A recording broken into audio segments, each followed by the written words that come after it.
आज हम रटेंगे नहीं, आज हम इंग्लिश को रटेंगे नहीं, बहुत ही गहराई से सीखने वाले हैं। 3 इन 1 एक ही वीडियो में हम 3 चीज़ें सीखेंगे, तो आप लोग वीडियो के एंड तक बने रहिए। आज देखिए, ये सेंटेंसेस लिखा हुआ है, राधा स्कूल जाती है, राधा गोज़ टू स्कूल। कैसे हुआ? कैसे हमने सब्जेक्ट को पहचाना? देखिए, वर्ब की फर्स्ट फॉर्म लगा है, यस या यस क्यों लगा है? स्कूल ऑब्जेक्ट की जगह है, कैसे, ये सब कुछ डिटेल में बताने वाली हूँ, तो वीडियो के एंड तक बने रहिए। वीडियो अच्छी लगे तो लाइक ज़रूर करिएगा, चैनल पर नए हो तो सब्सक्राइब कर लीजिएगा। देखिए, आज का क्लास बहुत इम्पोर्टेंट होने वाला है, क्योंकि हम एक ही वीडियो में बहुत सारी चीज़ें सीखने वाले हैं। सब्जेक्ट, सब्जेक्ट मतलब होता है कर्ता, ठीक है। Door of action, door of action मतलब जो काम करता है उसे हम सब्जेक्ट कहते हैं। कर्ता वह व्यक्ति अथवा वस्तु होता है जो वाक्य में कोई काम करता है या काम से सीधे सीधे जुड़ा हुआ होता है, ठीक है। जैसे अब इसका मतलब समझ रहे हैं, जैसे कि हम सेंटेंस बनाते हैं, कहते हैं आई स्पीक इंग्लिश, ठीक। तो आई स्पीक इंग्लिश हो गया, तो हम कहते हैं मैं इंग्लिश बोलता हूँ, इसका मतलब होता है मैं इंग्लिश बोलता हूँ। तो इसमें करता कौन है, कौन कर रहा है? आई कर रहा है, ठीक है। आई सब्जेक्ट है, मैं आपको यही बताना चाहती हूँ। चलिए आगे देखते हैं, ठीक है।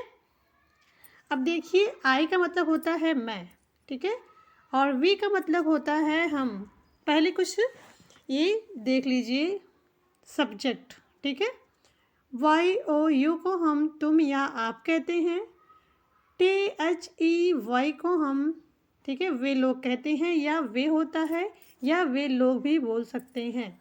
एच ई को ही पढ़ते हैं, ही का मतलब होता है वह, ठीक है। और एस एच ई को हम शी पढ़ेंगे, शी को भी मतलब वह होता है, लेकिन जब हम किसी लड़की के लिए बात करते हैं, ठीक है।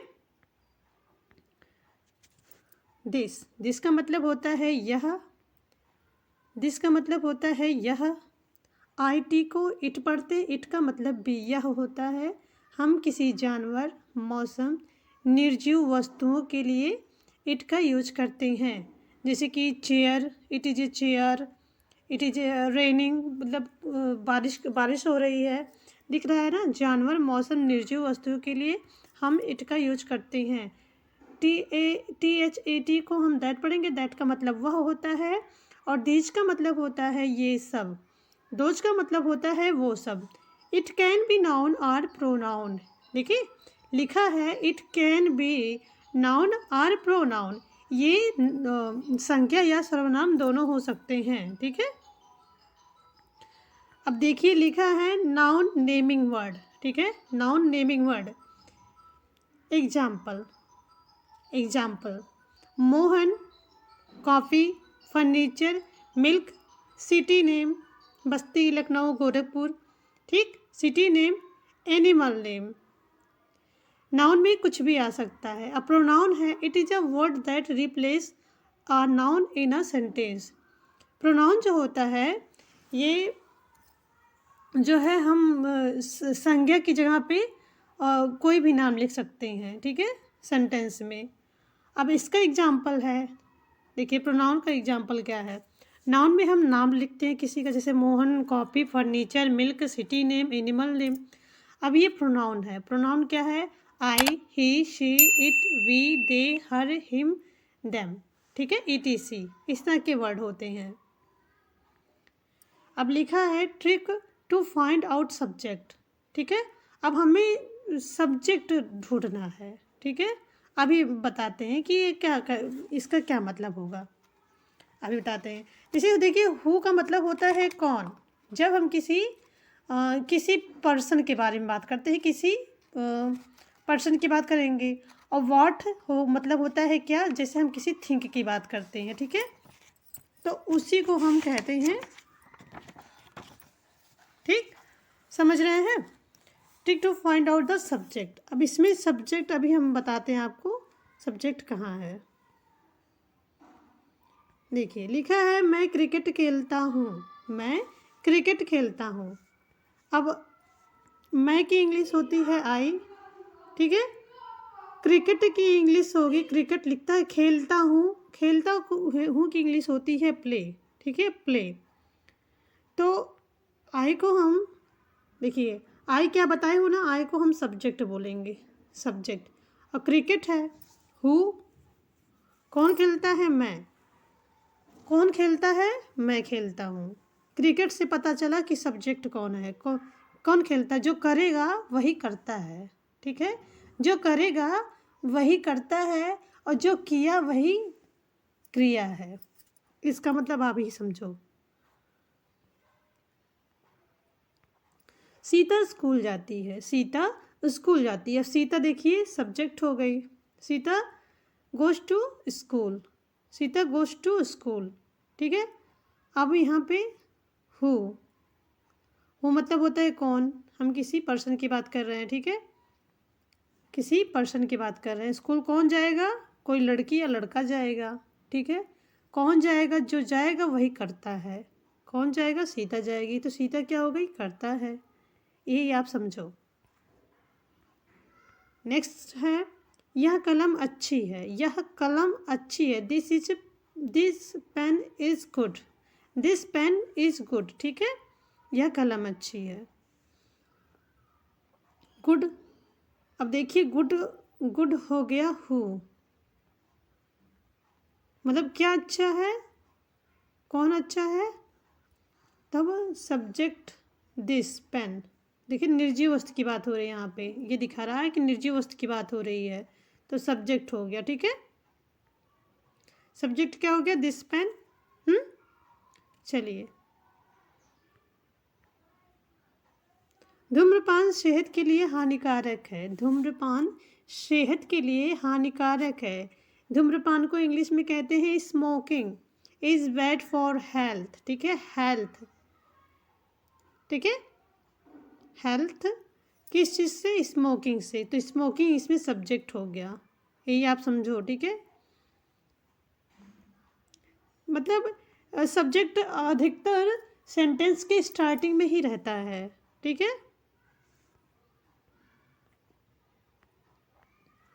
अब हम वर्ब की बात करते हैं, अभी तक हमने सब्जेक्ट की बात करी, अब वर्ब की बात करते हैं, क्योंकि सेंटेंस जो भी हम यूज़ करते हैं उस सब्जेक्ट के बाद वर्ब ही रहता है। अभी मैं आपको दिखाती हूँ। अब लिखा है वर्ब, वर्ब का मतलब होता है क्रिया, ठीक है। तो क्रिया क्या होता है भाई, ये चीज़ बहुत ध्यान से देखो, जो किया वही क्रिया, मतलब जो करता है काम, जो किया वही क्रिया।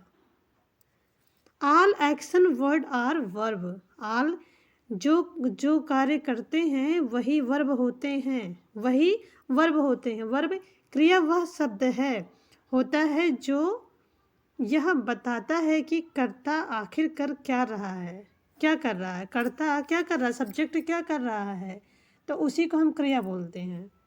अब देखिए मैं बताती हूँ आगे। अब देखिए वर्ब किया के अंत में ना लगा होता है, हिंदी का जो सेंटेंस होता है उसमें ना लगा होता है, तो आप समझ जाना, ठीक है, कि वर्ब वही है। क्या है, ईट, ईट पढ़ेंगे, ईट का मतलब खाना हो गया, प्ले का मतलब हो गया खेलना, रीड का मतलब हो गया पढ़ना, राइट का मतलब लिखना, कम का मतलब आना, ठीक है। राइट का मतलब ईट मतलब खाना, प्ले मतलब खेलना, रीड का मतलब पढ़ना, राइट का मतलब लिखना, कम का मतलब आना। अब देखिए वर्ब के वैसे तो 3 फॉर्म होते हैं इम्पोर्टेंट जानने के लिए, लेकिन मैं आपको यहाँ पे 5वां फॉर्म दिखा दूँ। देखिए V1, ठीक है, V2, V3, V4, V5। ईट, एट, एट, ईटिंग, एट्स, ठीक है। ईट का मतलब हो गया खाना, एट का मतलब हो गया खाया, खा चुका, खा रहा है या खा रही भी हो सकता है, और ईट्स का हो गया खाना। उसी तरह से देखिए ईट का फर्स्ट फॉर्म ईट, एट, ठीक है। अब देखिए उसी तरह से गो का बता रहा है, गो का मतलब होता है जाना, वेंट, गो, वेंट, गॉन आपने सुना होगा। गो का मतलब हो गया जाना, वेंट का मतलब गया, गॉन का मतलब जा चुका, गोइंग का मतलब जा रहा है, गोस का मतलब जाना, ठीक है, इस तरह से होता है। अब लिखा है ऑब्जेक्ट, ऑब्जेक्ट का मतलब होता है वस्तु, ऑब्जेक्ट का मतलब होता है वस्तु। Receiver of an action, receiver of an action, ठीक है। यह व्यक्ति या वस्तु है जो क्रिया से सीधे प्रभावित होता है।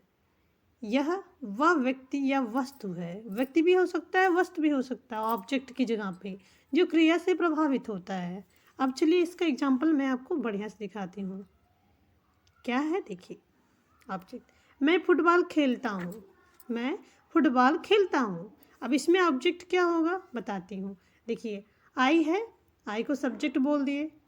प्ले को जो करता है, जानते हैं प्ले का मतलब खेलना हो गया, तो ना है तो उससे हम वर्ब कहेंगे। Football object. अब आई प्ले, आई प्ले मतलब मैं खेलता हूँ, क्या खेलता हूँ, फुटबॉल। प्रभावित हुआ ना, तो यही ऑब्जेक्ट हो गया। ठीक है, यही ऑब्जेक्ट हो गया। ठीक है, नेक्स्ट देखिए, trick to identity object. Step 1, find the verb action word in this sentence. जब जो एक्शन वर्ड होता है वही वर्ब होता है। Step 2, ask what. व्हाट मतलब क्या, और होम मतलब किसे, विद द वर्ब। ठीक है, वर्ब के साथ जो रहता है। अब देखिए, मैं बात करता हूँ, मैं बात करता हूँ। अभी तक हमने सब्जेक्ट की बात करी, अब देखिए हम वर्ब की बात करते हैं। स्पीक, स्पीक का मतलब होता है बोलना। स्पीक इसमें क्या है, वर्ब है, बोलना ना। ठीक है, ये ध्यान दीजिए, स्पीक वर्ब हो गया। इंग्लिश ऑब्जेक्ट, इंग्लिश क्या है, ऑब्जेक्ट, क्योंकि सेंटेंस के लास्ट में है। I speak English, I speak English. Ask what from verb, ask what from verb. ठीक है,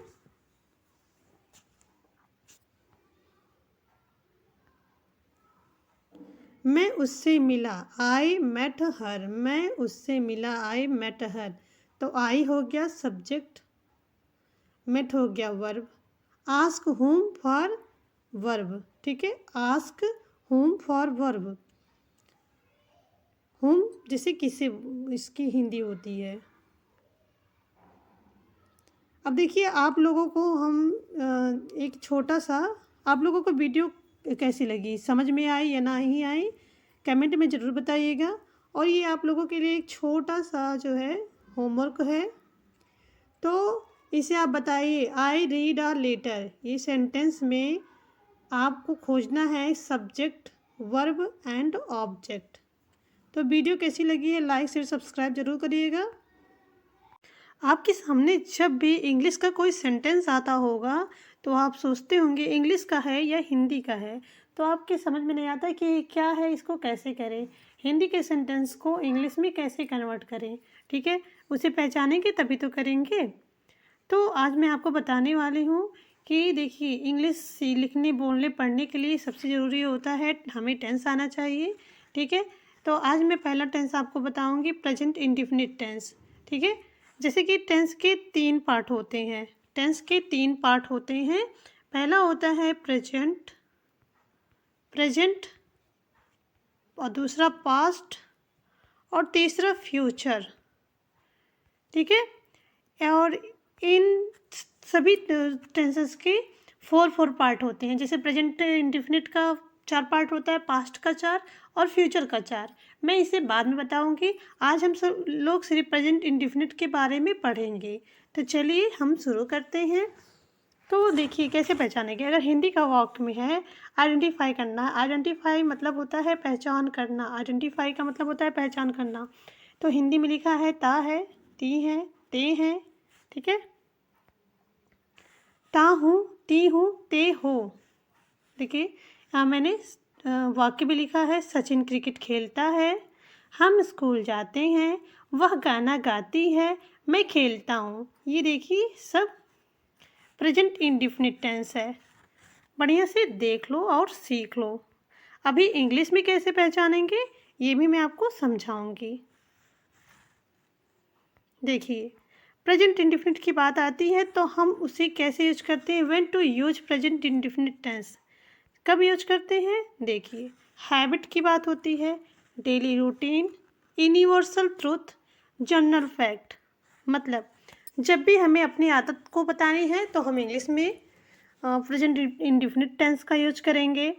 डेली रूटीन, तब भी प्रेजेंट इंडिफिनिट। और यूनिवर्सल ट्रुथ, जैसे कि सूरज पूरब से निकलता है, ऐसे कई यूनिवर्सल ट्रुथ हैं जो कि आपको पता है, ठीक है। जनरल फैक्ट देखिए, हैबिट हो गया, मैं रोज़ सुबह पानी पीती हूँ, मैं रोज़ सुबह पानी पीती हूँ। डेली रूटीन है, मैं रोज़ स्कूल जाता हूँ। यूनिवर्सल ट्रुथ, सूरज पूरब से निकलता है। जनरल फैक्ट, पानी 100 डिग्री सेल्सियस पर उबलता है, ठीक है। ये सब ये यूनिवर्सल ट्रुथ है और प्रेजेंट इंडिफिनिट का टेंस है, ठीक है, वाक्य है। अभी मैं आपको इंग्लिश में बताऊँ कि आप परेशान मत हो।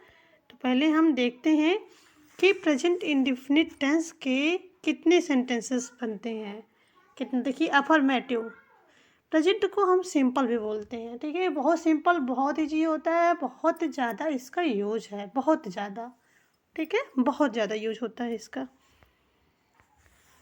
तो टाइप ऑफ सेंटेंसेस, इसके हम सेंटेंस बनाते हैं अफर्मेटिव, निगेटिव। अफर्मेटिव को सिंपल या साधारण बोल सकते हैं। निगेटिव को नकारात्मक बोलते हैं। इंट्रोगेटिव को प्रश्नवाचक, निगेटिव इंट्रोगेटिव को नकारात्मक और प्रश्नवाचक दोनों मिक्स करके सेंटेंसेस बनते हैं, ठीक है। तो चलिए सीखते हैं। देखिए, लिखा है अफर्मेटिव सेंटेंसेस। अफर्मेटिव सेंटेंसेस मतलब सकारात्मक वाक्य, जो बातों में ना का यूज ना हो, ठीक है, वहाँ उसे हम सकारात्मक वाक्य बोलते हैं। जैसे कि अब देखिए, इसका स्ट्रक्चर दिया है। स्ट्रक्चर, सब्जेक्ट, मैंने आपको पिछली वीडियो में सब्जेक्ट के बारे में बताया था। पहले हम सब्जेक्ट लिखते हैं, प्लस वर्ब का फर्स्ट फॉर्म रहेगा, या SES लगाते हैं, उसके बाद ऑब्जेक्ट, ठीक है, उसके बाद ऑब्जेक्ट लगाते हैं।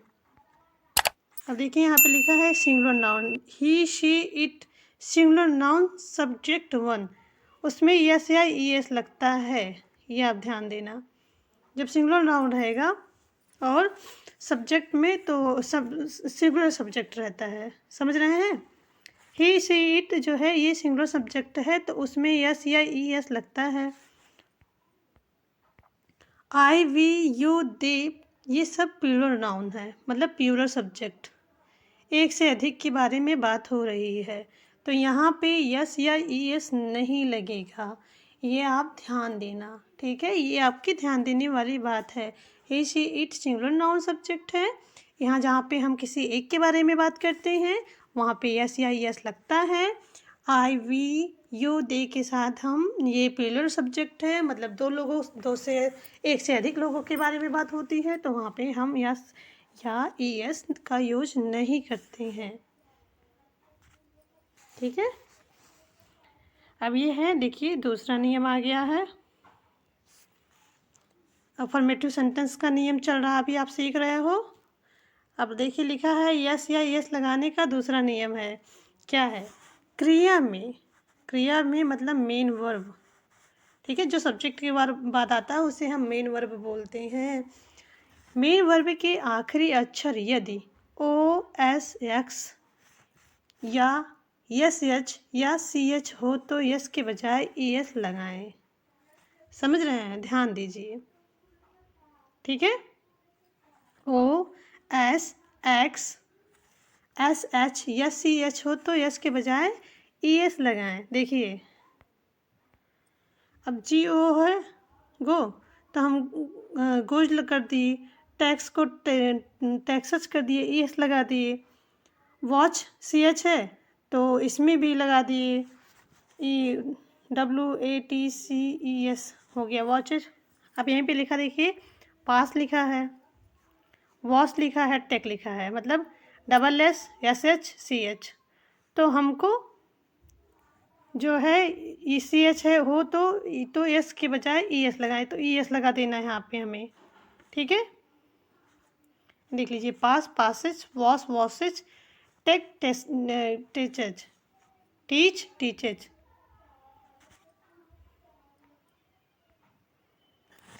अब यस या ES लगाने का ये अगला नियम है। क्रिया के मेन वर्ब के आखिरी में वाई हो तो, अगर वाई है समझ रहे हैं, क्रिया के मेन वर्ब में वाई हो। देखिए जैसे लिखा है स्टडी, ट्राई, कैरी, ठीक है, लिखा है।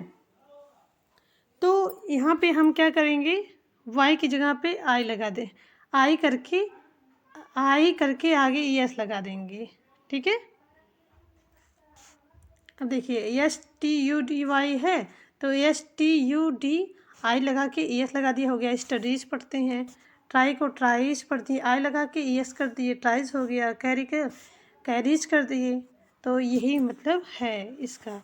ये सब देखिए बहुत ध्यान देने वाली बात होती है, छोटी छोटी चीज़ें होती हैं, लेकिन बहुत प्रॉब्लम क्रिएट हो जाता है जब हमें पता नहीं होता है। SCIS लगाने का तीसरा नियम, अगर वाई के पहले स्वर हो या आई नहीं किया जाता है, ठीक है, तब अगर स्वर हो, अभी तक हमने किया कि वाई लगा हो तो हम ES लगा दें, IES कर दें। अब ये नियम हट गया, जब स्वर रहेगा तब ये नहीं होगा। स्वर का मतलब समझ रहे हैं, वॉवेल। अभी बताती हूँ, देखिए वाई का आई नहीं होगा, तब सिर्फ यस लगाएं। देखिए कैसे बता रही हूँ। अब देखिए वहाँ पे वावेल क्या है भाई, वावेल है हमारा स्वर। वावेल को हम स्वर हिंदी में स्वर बोलते हैं, और वावेल होता है हमारा सिर्फ 5 वावेल है। इसे आप ध्यान से देख लेंगे तो बहुत अच्छा रहेगा। क्या 5 वावेल है, AEIOU, यही हमारा 5 वावेल है। बाकी सब कॉन्सोनेंट है, जितने भी लेटर्स हैं सब कॉन्सोनेंट है, बस 5 वावेल है, बस यही आपको ध्यान देना है। अब देखिए यहाँ पे वावेल के बाद वाई है, वावेल क्या है हमारा, ए है। वावेल यू के बाद वाई है, फिर ई भी हमारा वावेल है, उसके बाद वाई है। तो उसके बाद हम क्या लिखा है यहाँ पे, वाई का आई नहीं होगा, हम यस लगा देंगे। यही कहा जा रहा है। CLAY है, तो CALAYS, क्लेज, क्ले का क्लेज हो गया, वाई का वाइस हो गया, ओबे का ओबेज हो गया, ठीक है। यही समझाने की कोशिश की जा रही है यहाँ पे, ठीक है। अफर्मेटिव सेंटेंसेस, सकारात्मक वाक्य। अब देखिए स्ट्रक्चर इसका सीख लेते हैं, कुछ सेंटेंसेस बनाते हैं। इतना तो आपने सीखा। Subject plus verb, YES plus object. Simple हो, बहुत ईजी होता है, ये सबसे सिंपल होता है। क्या है, हम क्रिकेट खेलते हैं। तो देखिए हम की इंग्लिश आप जानते हैं क्या होगा, वी होगा, वी। तो ये प्लूरल नाउन है, ठीक है। ये जब प्लूरल नाउन है तो हम SIS नहीं यूज़ करेंगे, हमको वी कर दिए। तो और उसके बाद सब्जेक्ट के बाद मेन वर्ब आता है। मेन वर्ब क्या है, प्ले है। प्ले में भी हम एस नहीं लगाएंगे। खेलते हैं तो क्रिकेट हो गया, खेलने का क्रिकेट मतलब क्रिकेट खेलते हैं तो वी प्ले, खेलते का इंग्लिश हो गया प्ले, क्रिकेट का क्रिकेट ही है, तो वी प्ले क्रिकेट, हम क्रिकेट खेलते हैं, वी प्ले क्रिकेट। कुछ और सेंटेंसेस है। राधा स्कूल जाती है, एक लड़की की बात हो रही है, तो राधा को राधा लिखे, ठीक है। स्कूल जाती है, जाना का हो गया गोज, देखिए गोज टू स्कूल। किसी एक की बात हो रही है तो मेन वर्ब में यस हम लगा दिए, ठीक है, हो गया। अब लिखा है नेक्स्ट सेंटेंस है, मेरी बहन फुटबॉल खेलती है। मेरी बहन फुटबॉल खेलती है, क्या है, माई सिस्टर प्लेज फुटबॉल, ठीक है, माई सिस्टर प्लेज फुटबॉल। मेरी बहनें फुटबॉल खेलती हैं। अब यहाँ पे एक से अधिक लोगों की बात आ गई, क्या, मेरी बहनें फुटबॉल खेलती हैं, तो क्या हो गया, माई सिस्टर्स प्ले फुटबॉल। देखिए प्ले में एस नहीं लगा क्योंकि ये प्लूरल नाउन हो गया, ठीक है। माई सिस्टर्स, सब्जेक्ट जो आपका क्या है, प्लूरल हो गया है, एक से अधिक लोगों की बात हो रही है, माई सिस्टर्स, मेरी बहनें, ओके। चलिए अब निगेटिव सेंटेंस की बात हम करेंगे। निगेटिव सेंटेंस स्ट्रक्चर पहले आप देख लो, सब्जेक्ट प्लस टू डज, जिस तरह से हमारा सेंटेंस होगा उस तरह से। सिंगुलर नाउन का होगा तो डज रहेगा, प्लूरल नाउन का रहेगा तो डू रहेगा, ठीक है। Plus not, plus main verb, verb की फर्स्ट फॉर्म प्लस ऑब्जेक्ट। ठीक है, यस या यस नहीं का प्रयोग नहीं होगा यहाँ पे, क्योंकि निगेटिव सेंटेंस है। अब निगेटिव सेंटेंस क्या है? He, she, it, singular. ठीक है, सब्जेक्ट, सिंगुलर सब्जेक्ट के साथ डज का प्रयोग होगा, यही बता रहा है इसमें कि ही, शी, इट जो है सिंगुलर सब्जेक्ट है और उसके साथ हम डज का प्रयोग करेंगे, क्योंकि डू में देखिए एस पहले ही लग गया, यही समझने वाली बात है। और निगेटिव सेंटेंस है he, she, it, singular noun subject. ठीक है, मतलब जब एक सब्जेक्ट की बात होगी तो वहाँ पे डज का यूज होगा। ठीक है, तो वहाँ पे डज का यूज होगा। जैसे कि देखिए डू में ही यस लग गया तो हो गया है डज, यही समझने वाली बात है। और आई, वी, यू, दे ये प्लूरल सब्जेक्ट है, मतलब एक से अधिक की बात होती है तो वहाँ पे हम डू का प्रयोग करते हैं। ठीक है, जैसे देखिए राधा स्कूल नहीं जाती है, राधा स्कूल नहीं जाती है तो हम कहते हैं राधा स्कूल नहीं जाती है। तो इसका देखिए ट्रांसलेशन होगा क्या? राधा, राधा। ठीक है, यहाँ पे हम क्या लगा देंगे? Does not go to school, go के साथ ईएस हम नहीं लगाएंगे। Radha does not go to school. ठीक है, राधा डज नॉट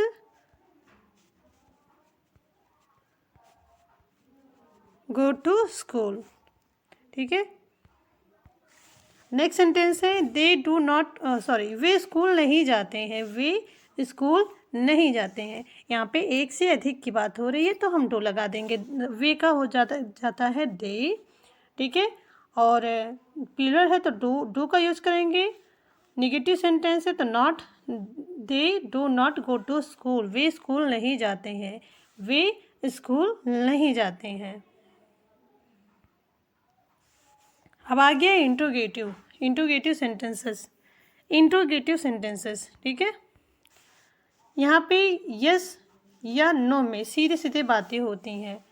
देखिए स्ट्रक्चर है do does plus subject plus V, main verb की फर्स्ट फॉर्म प्लस ऑब्जेक्ट। ठीक है, क्या राधा स्कूल जाती है? क्या वे स्कूल नहीं जाते हैं? क्या हम लोग पढ़ते हैं? क्या राधा स्कूल जाती है? क्या वे स्कूल नहीं जाते हैं? क्या हम लोग पढ़ते हैं? ठीक है, अब इंट्रोगेटिव सेंटेंसेस के एग्जाम्पल हैं। पहले स्ट्रक्चर देख लीजिए। Structure do does plus subject plus V1 plus object. ठीक है, क्या तुम पढ़ते हो? क्या तुम पढ़ते हो? तो तुम है तो ये क्या है भाई? ये प्लूरल नाउन है। ठीक है, प्लूरल नाउन है तो हम पहले क्या इसे करेंगे? पहले हम इंट्रोगेटिव वर्ड कर दिए। क्या? डू यू रीड, क्या तुम पढ़ते हो? डू यू रीड, क्या तुम पढ़ते हो? क्या वह स्कूल जाता है? क्या वह स्कूल जाता है? वह है सिंगुलर नाउन है तो डज का यूज होगा। Does he go to school, does he go to school. आपको समझ में आ रहा होगा, मुझे आशा है कि आप सभी समझ रहे होंगे। ठीक है, अब देखिए यही इंट्रोगेटिव सेंटेंसेस में क्या आता है, एक नियम है WH फैमिली। अभी तक आपने डू डज देखा तो इसी में इंट्रोगेटिव है तो प्रश्नवाचक है। ठीक है, तो प्रश्नवाचक में WH फैमिली भी तो आती है, उसके बारे में भी आपको जानना जरूरी है। देखिए स्ट्रक्चर पहले हम WH फैमिली कर दिए, plus two touch plus subject plus verb की फर्स्ट फॉर्म और प्लस ऑब्जेक्ट। ठीक है, अब देखिए WH फैमिली में क्या है? वाई का मतलब होता है क्यों। व्हेन का मतलब कब या जब होता है। हाउ का मतलब होता है कैसे। वेयर का मतलब होता है कहाँ। व्हाट का मतलब होता है क्या। विच का मतलब होता है कौन सा या कौन सी। हुज का मतलब होता है किसका। हु का मतलब होता है कौन और हुम का मतलब होता है कौन। ठीक है, अब सेंटेंस है WH फैमिली वाला जो कि मैंने आपको स्ट्रक्चर दिखा दिया है। अब क्या है, राम क्या खेलता है। देखिए राम क्या खेलता है तो है what does Ram play. What does Ram play, Ram क्या खेलता है। तो क्या का इंग्लिश होता है व्हाट। तो पहले हम व्हाट लिखेंगे WH फैमिली, उसके बाद फिर डू या डज का यूज होगा सब्जेक्ट के अकॉर्डिंग। तो यहाँ पे सिंगुलर नाउन राम है तो इसलिए हम डज लिखे हैं। What does Ram play, Ram क्या खेलता है। तुम कब सोते हो, तुम कब सोते हो। अब तुम ये प्लूरल है, कब का व्हेन होगा, ठीक है। और तुम के साथ हम डू लगाएंगे क्योंकि प्लूरल नाउन है। तो डू हो गया। When do you sleep, sleep मतलब होता है सोना, स्लीप का मतलब होता है सोना। अब हम पढ़ने वाले हैं negative interrogative sentences. Negative interrogative sentences, okay.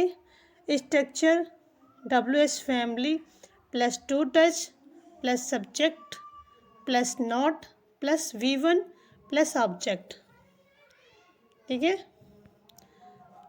क्या राम क्रिकेट नहीं खेलता, क्या राम क्रिकेट नहीं खेलता। Does Ram not play cricket, does Ram not play cricket. समझ रहे हैं आप। इसमें हमें इंट्रोगेटिव निगेटिव दोनों को मिला के करना है। तो क्या राम क्रिकेट नहीं खेलता है, तो राम के साथ आपको पता है कि हमें डज लगाना है।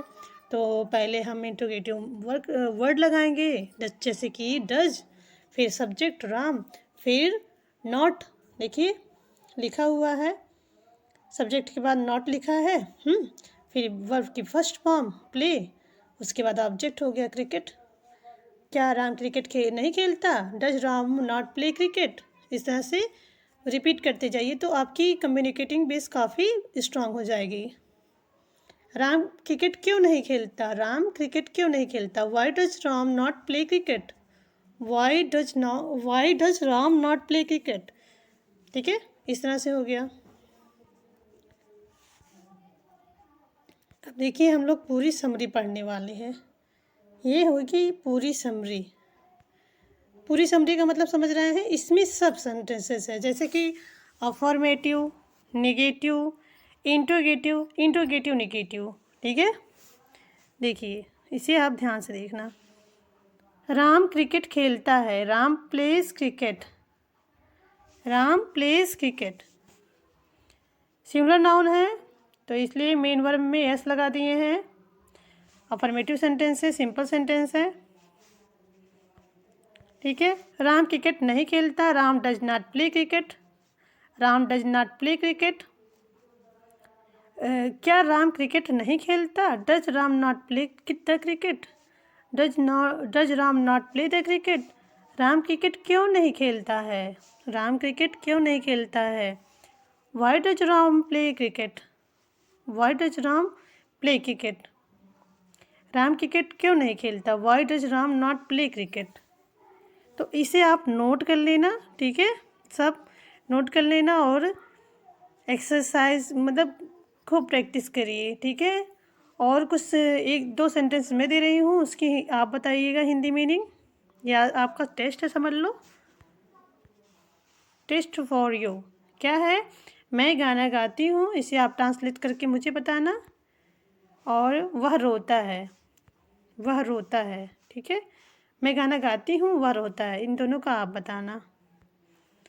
तो चलिए देखिए, कहना चाहूँगी, रिक्वेस्ट करना चाहूँगी कि अगर वीडियो अच्छी लगी हो तो लाइक शेयर सब्सक्राइब करिए, अपने फ्रेंड्स के पास शेयर ज़रूर करें, वो भी इंग्लिश को सीख सकें, उनको भी जल्दी जल्दी आए। और वीडियो अच्छी लगी हो तो कमेंट में ज़रूर बताइएगा। और ये जो 2 टेस्ट हैं आपके लिए, उसका ट्रांसलेशन करके कमेंट में ज़रूर बताएं कि वीडियो कैसी लगी है। चैनल पे जाके ज़रूर देखिए, आप लोग सीखिए इंग्लिश को। Thanks for watching. जय हिंद जय भारत। हो इंग्लिश में बताने का मन करता है कि हम आज सुबह इतने बजे उठे, ठीक है। रात तक, दिन से लेकर रात तक हमने क्या क्या किया, ठीक है। देखिए लिखा है, आप सुबह उठने से लेकर रात तक सोने तक क्या करते हो, शब्दों का प्रयोग करें, ठीक है। देखिए कौन कौन से शब्दों का प्रयोग करके हम अच्छे अच्छे सेंटेंसेस बना सकते हैं। तो चलिए देखते हैं। लिखा है देन का मतलब होता है तब, एज सुन एज का मतलब होता है जैसे ही, एज सुन एज का मतलब होता है जैसे ही, ठीक है। सम टाइम लिखा है, सम टाइम का मतलब होता है कभी कभी, सम टाइम का मतलब होता है कभी कभी। आफ्टर दैट का मतलब होता है इसके बाद, आफ्टर दैट का मतलब होता है इसके बाद। यूजुअली का मतलब होता है आमतौर पर, यूजुअली का मतलब होता है आमतौर पर। ड्यूरिंग का मतलब होता है, देखिए वर्ड्स को लिखते रहिए, ठीक है। वर्ड्स को लिखते रहेंगे तो आपको समझ में आएगा, याद कर लीजिएगा। ड्यूरिंग का मतलब होता है दौरान, ड्यूरिंग का मतलब होता है दौरान। एट टाइम, एट टाइम का मतलब होता है समय पर, समय पर। देयर आफ्टर, इसके बाद, देयर आफ्टर इसके बाद। आफ्टरिंग बाद में, ठीक है, अब बाद में। बिफोरिंग उसके पहले, ठीक है। इस तरह से हम तय करते हैं। अब देखिए सेंटेंस यहाँ पे दिया हुआ है, क्या है? I usually get up at 6:30 in the morning end of the alarm clock. तो इसका मतलब है हिंदी में, देखिए आई यूजली, मैं आमतौर पर, लिखा है ना, मैं आमतौर पर। गेट अप, गेट अप की जगह पे हम वेकअप भी बोल सकते हैं, ठीक है। गेट अप की जगह वेकअप भी बोल सकते हैं। आमतौर पर सुबह 6:30, ठीक है, मतलब 6:30 बजे, इसे हम 6:30 बजे बोल सकते हैं कि आमतौर पर मैं सुबह 6:30 बजे उठती हूँ या उठता हूँ और अलार्म घड़ी बंद कर देता हूँ, ठीक है। इसकी जगह पे हम ये अलार्म घड़ी बंद कर देती हूँ ये भी बोल सकते हैं, या फिर देता हूँ, जो आपको अच्छा लगे, दोनों हो सकता है, ठीक है। मॉर्निंग मतलब आप जानते हैं सुबह होता है, एंड टर्न ऑफ मतलब होता है बंद करना, ठीक है। नेक्स्ट सेंटेंस है then I go to the bathroom, brush my teeth and take a bath, ठीक है। देन का मतलब होता है फिर, या तब भी बोल सकते हैं। आई मैं होता है, आई गो, ठीक है।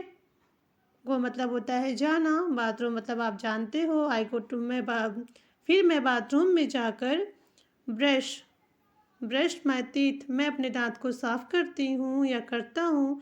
एंड और टेक अ बाथ, और नहाती हूँ। टेक अ बाथ मतलब होता है नहाना, टेक अ बाथ मतलब होता है नहाना। After that I go to the kitchen and prepare breakfast for myself, ठीक है। आफ्टर दैट, आफ्टर दैट का मतलब होता है उसके बाद, आफ्टर दैट का मतलब होता है उसके बाद। आई गो टू द किचन, मैं रसोई में जाती हूँ। आई गो टू द किचन, मैं रसोई में जाती हूँ। And prepare breakfast for myself, ठीक है, और अपने लिए नाश्ता तैयार करती हूँ, और अपने लिए नाश्ता तैयार करती हूँ। I like to have bread and tea for breakfast, मुझे नाश्ते में ब्रेड और चाय लेना पसंद है। I like to have bread and tea for breakfast, मुझे नाश्ते में ब्रेड और चाय लेना पसंद है। क्या आप सबको समझ में आ रहा है? कमेंट में बताइए आप लोग कहाँ से हैं, कौन सी सिटी से हैं, अपने सिटी का नाम बताइए, अपना नाम लिख के बताइए, ठीक है। देखिए लिखा है after having breakfast I get dressed and go to my college, नाश्ता करने के बाद मैं तैयार होकर अपने कॉलेज चली जाती हूँ या चला जाता हूँ। हम दोनों बोल सकते हैं आफ्टर हैविंग, आफ्टर हैविंग मतलब होता है उसके बाद, ठीक है। आफ्टर हैविंग ब्रेकफास्ट, नाश्ता लेने के बाद हो गया, इसका मतलब हो गया नाश्ता लेने के बाद।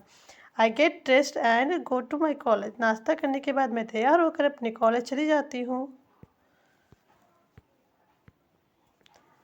My classes usually start at 9 AM and I attend various classes. My classes usually start मतलब होता है शुरू होना। मेरी कक्षाएं आमतौर पर सुबह 9 बजे शुरू होती हैं, ठीक है। 9 बजे शुरू होती, देखिए यहाँ पे मॉर्निंग नहीं लिखा है ना, AM लिखा है, तो AM से आप समझ जाना कि ये सुबह की बात हो रही है, ठीक है, कि ये सुबह की बात हो रही है। और अगर यहाँ पे PM रहता तो हम रात की बात करते। ये सब ध्यान देने वाली बातें हैं, ठीक है। अटेंड मतलब होता है रहना, उपस्थित रहना। वेरियस मतलब होता है विभिन्न, क्लासेस मतलब आप जानते हैं कक्षाएं होती हैं। My classes usually start at 9 a.m. and I attend various classes. मेरी कक्षाएं आमतौर पर सुबह 9 बजे शुरू होती हैं और मैं विभिन्न कक्षाओं में भाग लेती हूँ। ठीक है। I study subject like math, English and physics.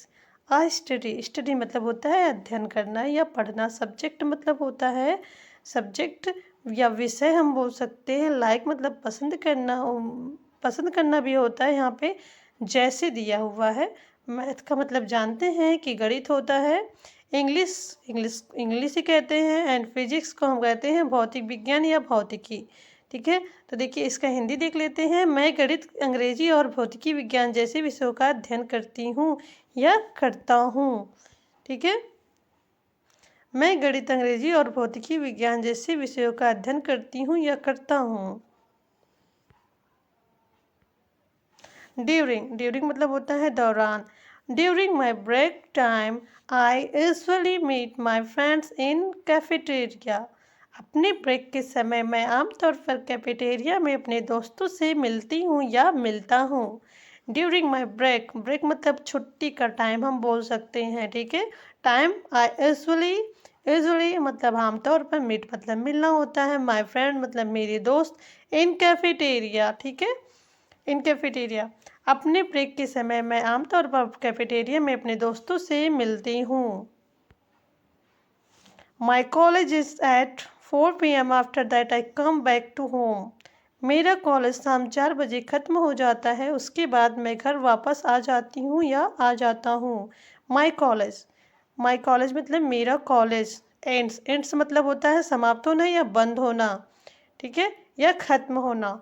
4 PM मतलब मैं बताया हूँ ना कि शाम के 4 बजे हम शाम बोल देंगे। PM है इसलिए शाम, कहीं लिखा नहीं है इवनिंग या नाइट, लेकिन हम PM की वजह से हम समझते हैं कि शाम की बात हो रही है या रात की। ओके। 4 PM आफ्टर मतलब बाद, दैट मतलब होता है उसके, आफ्टर दैट मतलब उसके बाद। आई कम बैक, कम बैक मतलब होता है लौटना या वापस आना, टू होम। ठीक है। मेरा कॉलेज 4 बजे ख़त्म हो जाता है, उसके बाद मैं घर वापस आ जाता हूँ या आ जाती हूँ। आप लोग भी इस तरह से सेंटेंसेस बनाना सीखें। छोटे छोटे वर्ड्स मीनिंग हैं उसको ध्यान दीजिए कि कहाँ पे कौन सी जगह लगानी है।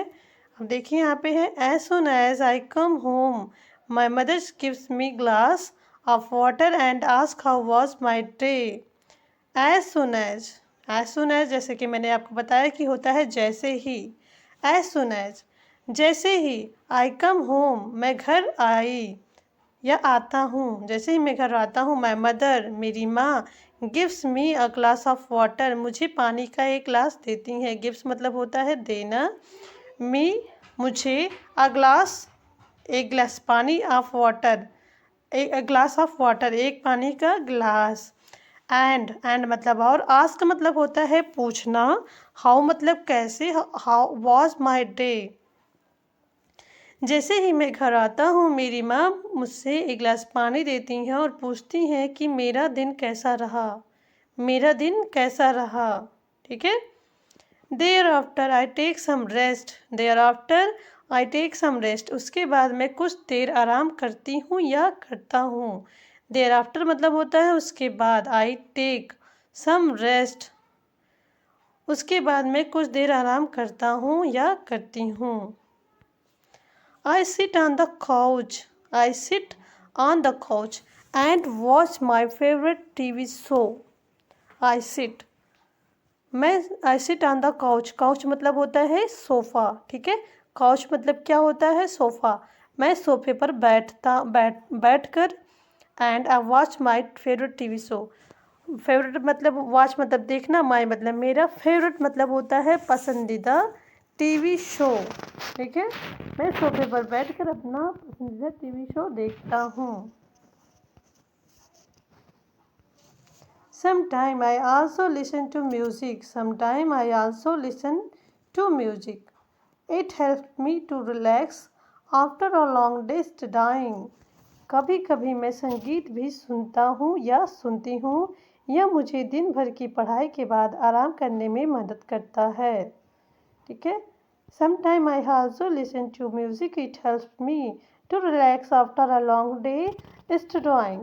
कभी कभी मैं संगीत सुनता हूँ या मुझे दिन भर की पढ़ाई के बाद आराम करने में मदद करता है।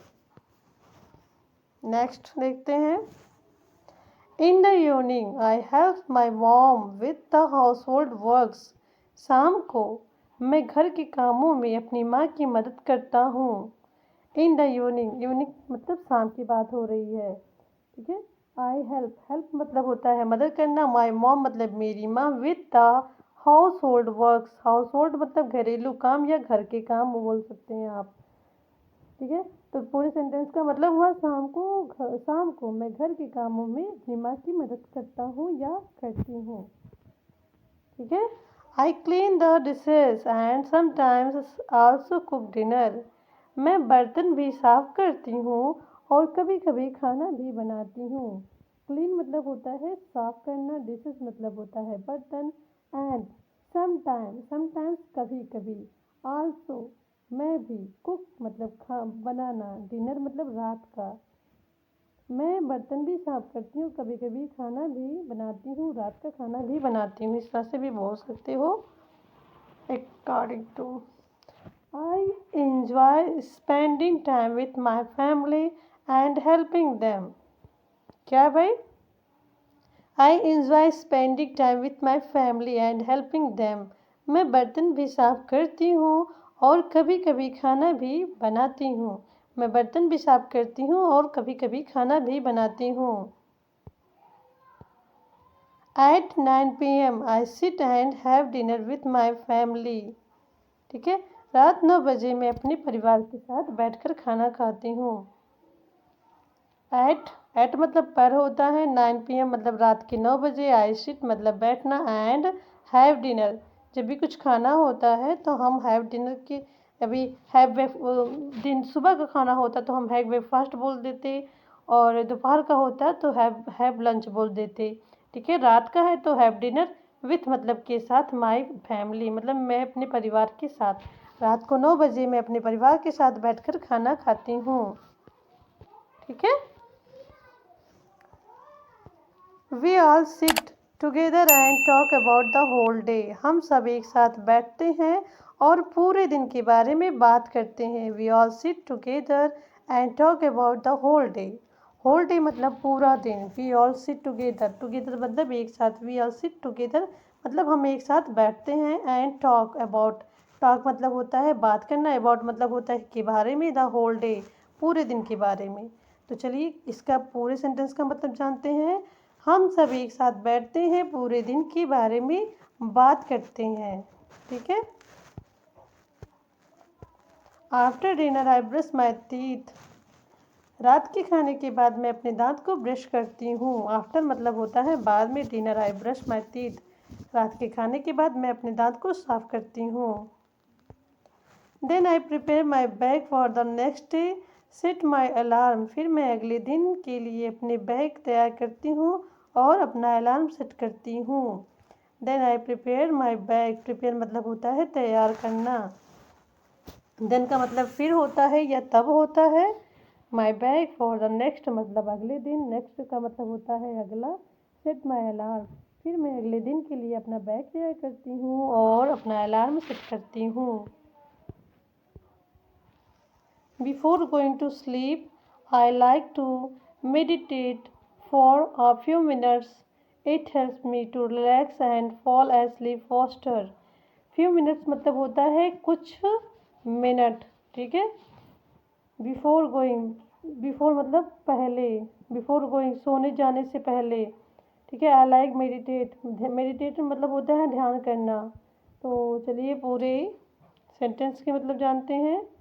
रिलैक्स मतलब आराम करना होता है। फॉल मतलब होता है फॉर स्लीप मतलब गहरी नींद में आना, जल्दी ही गहरी नींद में आने में मदद करता है।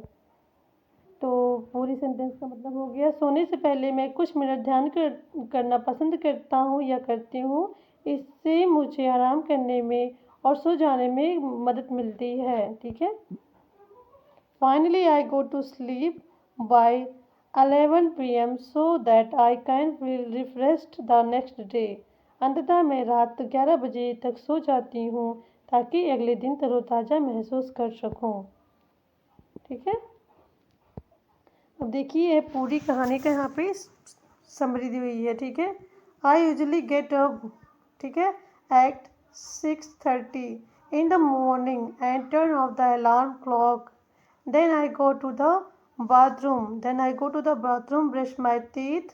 देखिए यहाँ पे यूजुअली हाईलाइट कर देते हैं, हम यूजुअली का यूज किए हैं। Then morning, then I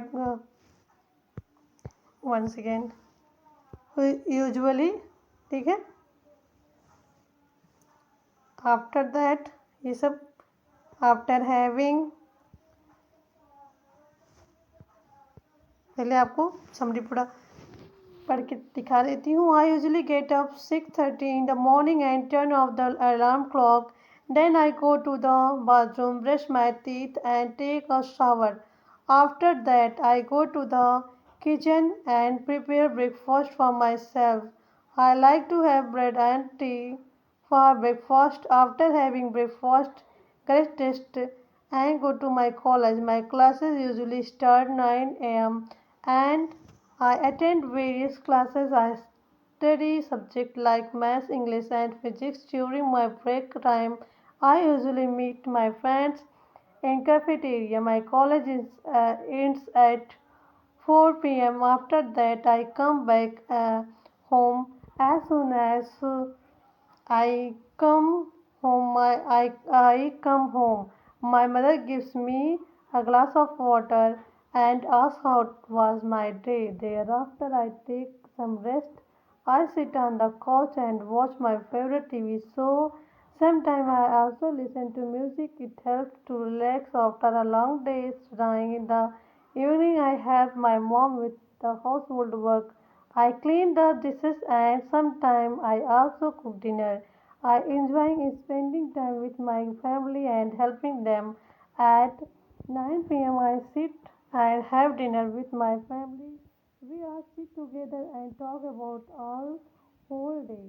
After dinner, I brush my teeth, then I prepare my bag for the next day and set my alarm. Before going to sleep, I like to meditate for a few minutes. It helps me to relax and fall asleep faster. Finally, I go to sleep by 11 p.m. so that I can feel refreshed the next day. तो देखिए इसमें कुछ सब words है, मैं इसे highlight कर देती हूँ, जैसे कि यूजुअली है, ओके, यूजुअली, आफ्टर दैट,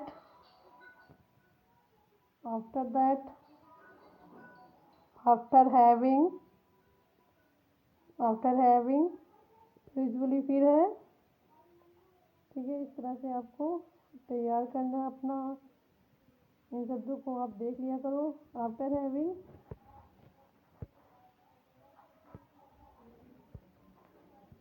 ठीक है,